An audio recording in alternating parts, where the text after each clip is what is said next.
ओम नमो भगवते वासुदेवाय। जय श्री राधे। माघ मास के कृष्ण पक्ष की एकादशी को षटतिला एकादशी के नाम से जाना जाता है। माघ का महीना बहुत ही पावन और पवित्र होता है। इस मास में व्रत और तप करने का विशेष महत्व है और इस मास में आने वाली कृष्ण पक्ष की एकादशी को षटतिला एकादशी कहते हैं। षटतिला एकादशी के दिन मनुष्य को भगवान विष्णु के निमित्त व्रत करना चाहिए। व्रत करने वाले भक्तों को पुष्प, धूप, दीप, चंदन सहित भगवान विष्णु का पूजन करना चाहिए। इस एकादशी के दिन तिलों का 6 प्रकार से प्रयोग किया जाता है। पहला तिल स्नान, दूसरा तिल का उगटन, तीसरा तिल से हवन, चौथा तिल का दर्पण, पांचवा तिल का भोजन और छठा तिलों का दान। ये तिलों के 6 प्रकार हैं। इस प्रकार से करने के कारण ये एकादशी षटतिला एकादशी कही जाती है। षटतिला एकादशी का व्रत करने से अनेकों प्रकार के कष्ट दूर हो जाते हैं और ऐसे लोगों को अंत में विष्णु वैकुंठ धाम की प्राप्ति होती है। षटतिला एकादशी का व्रत घर में सुख शांति देने वाला माना गया है। आज के दिन यदि संभव हो तो उपवास करके तिलों का दान अवश्य करें। एकादशी के दिन व्रत रखकर द्वादशी के दिन शुभ मुहूर्त में व्रत का पारणा करने से सभी एकादशी का पूर्ण फल प्राप्त होता है।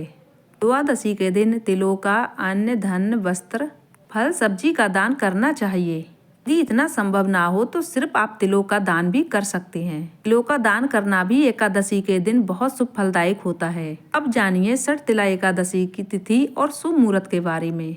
साल 2024 में 6 फरवरी मंगलवार के दिन एकादशी का व्रत रखा जाएगा। एकादशी तिथि प्रारंभ होगी 5 फरवरी सोमवार की शाम 5:26 से। एकादशी तिथि समाप्त होगी 6 फरवरी मंगलवार की शाम 4:07 तक। दसवीं तिथि के दिन से ही एकादशी व्रत के पालन किए जाते हैं। उदय तिथि के अनुसार 6 फरवरी मंगलवार को केवल एक दिन का ही एकादशी का व्रत रखा जाएगा। मंगलवार को सूर्य उदय होगा सुबह 7:08 पर। सूर्यास्त होगा शाम 6:12 पर। अभिजीत मुहूर्त रहेगा दोपहर 12:18 से 1:02 तक।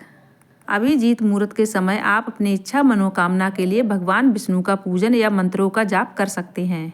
राहु काल दोपहर 3 बजे से 4:30 बजे तक रहेगा, जो कि अशुभ मुहूर्त में गिना जाता है। द्वादशी तिथि प्रारंभ होगी 6 फरवरी मंगलवार की शाम 4:08 से और द्वादशी तिथि समाप्त होगी 7 फरवरी बुधवार की दोपहर 2:02 तक। इस दिन सूर्य उदय होगा सुबह 7:08 पर। सूर्यास्त होगा शाम 6:13 पर। इस दिन राहु काल दोपहर 12 बजे से 1:30 बजे तक रहेगा। अब जानेंगे व्रत पारण तिथि और मुहूर्त के बारे में। एकादशी व्रत का पारण किया जाएगा 7 फरवरी बुधवार की सुबह 7:08 से 9:50 तक। इसके बीच आप अपने व्रत का पारण कर सकते हैं। अगर व्रत का पारणा शुभ मुहूर्त में नहीं किया जाता है तो व्रत अधूरा रहता है। इसीलिए एकादशी व्रत का पारण शुभ मुहूर्त में ही करना चाहिए। भगवान को आप जब भी भोग लगाते हैं उसमें तुलसी जी की पत्तियां जरूर रखें। व्रत रखने वाले भक्तों को षटतिला एकादशी के दिन तिलों का सेवन नहीं करना चाहिए, लेकिन द्वादशी के दिन आप तिलों से बने हुए मिठाई या व्यंजन भगवान को अर्पित करके या सिर्फ तुलसी पत्र से अपना व्रत खोल सकते हैं। उन्हीं को आप प्रसाद स्वरूप में ग्रहण कर सकते हैं। इस बार जिस दिन द्वादशी तिथि है एकादशी व्रत का पारणा किया जाएगा उसी दिन प्रदोष व्रत भी रखा जाएगा। ऐसे में जो भक्त एकादशी के साथ साथ प्रदोष व्रत भी रखते हैं उन्हें बुधवार के दिन एकादशी व्रत का पारण करते समय सिर्फ फलों का ही सेवन करना चाहिए, नमक का सेवन नहीं करना चाहिए। चाहे तो तुलसी पत्र से भी अपने व्रत का पारण कर सकते हैं और इसके साथ ही साथ आप प्रदोष व्रत के नियम का पालन भी कर सकते हैं। ऐसा करेंगे तो आपका एकादशी व्रत भी सफल माना जाएगा और प्रदोष व्रत भी आपका प्रारंभ हो जाएगा। प्रदोष व्रत में शाम को आप जो भी करते हैं, फलाहार करते हैं या अन्न ग्रहण करते हैं तो आप वो कर सकते हैं। द्वादशी तिथि के दिन भी शुद्ध सात्विक भोजन करना चाहिए। लहसुन प्याज का सेवन द्वादशी तिथि के दिन भी नहीं करना चाहिए। एकादशी के दिन चावल या चावल से बनी वस्तुओं का पूरी तरीके से त्याग किया जाता है।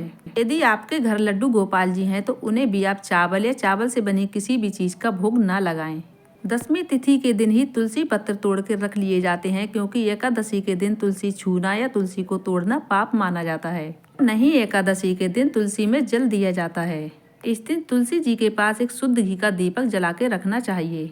द्वादशी के दिन गरीबों को दान दक्षिणा देकर भोजन करवाकर उन्हें खुश करना चाहिए। एकादशी के दिन इस मंत्र का जाप करें, ओम नमो भगवते वासुदेवाय नमः। या हरे कृष्णा कृष्णा कृष्णा हरे हरे, हरे राम राम राम हरे हरे, इस मंत्र का भी आप जाप कर सकते हैं। तो उम्मीद करती हूँ कि आज की वीडियो आपको पसंद आई होगी। पसंद आई हो तो कमेंट बॉक्स में जय श्री हरि विष्णु जरूर लिखिए।